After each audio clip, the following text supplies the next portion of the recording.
Hi guys, welcome back to our channel. నేను మీకు ఈ వీడియోలో బిగ్ బాస్ సీజన్ 8 లో విన్నర్ అండ్ రన్నర్ ఎవరయ్యే అవకాశాలు ఎక్కువగా ఉన్నాయి ఇప్పుడు చెప్పబోతున్నాను. సో ఆలస్యం లేకుండా let's get into the video.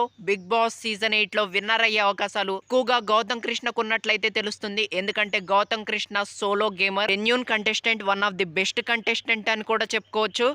టాస్కులు చాలా బాగా ఆడతాడు అండ్ నామినేషన్స్ లో కరెక్ట్ పాయింట్స్ అయితే మాట్లాడతాడు అనమాట. బిగ్ బాస్ హౌస్ లో బిహేవియర్ కూడా చాలా బాగుంటుంది గౌతమ్ కృష్ణది. ఓటింగ్ కూడా చాలా హ్యూజ్ గా పడుతుందనే చెప్పాలి. సో ఎన్ని క్వాలిటీస్ ఉన్నాయి కాబట్టి బిగ్ బాస్ సీజన్ 8 విన్నర్ అవ్వటానికి well deserved contestant Gautam Krishna అని కూడా చెప్పుకోవచ్చు. ఇక రన్నర్ విషయానికి వస్తే రోహిణి గారు అయితే ఈ అవకాశాలు చాలా ఎక్కువగా ఉన్నాయని కూడా చెప్పుకోవచ్చు. ఎందుకంటే రోహిణి గారు she is a lady fighter అని కూడా చెప్పుకోవచ్చు. టాస్కులు చాలా బాగా ఆడతారు. నా కాలు బాగోపోయినా కూడా ఇచ్చిన టాస్క్ నెక్స్ట్ లెవెల్ లో అయితే ఆడారు. One of the best entertainer అని కూడా చెప్పుకోవచ్చు. మధ్య రోహిణి గారికి ఓటింగ్ అయితే చాలా హ్యూజ్ గా పడుతుంది. అందుకే గౌతమ్ కృష్ణ విన్నర్ అయ్యే అవకాశాలు ఉన్నాయి అండ్ రోహిణి గారు రన్నర్ అయ్యే అవకాశాలు కూడా ఉన్నాయి. మరి మొత్తానికి మ్యాటర్ అయితే ఇది.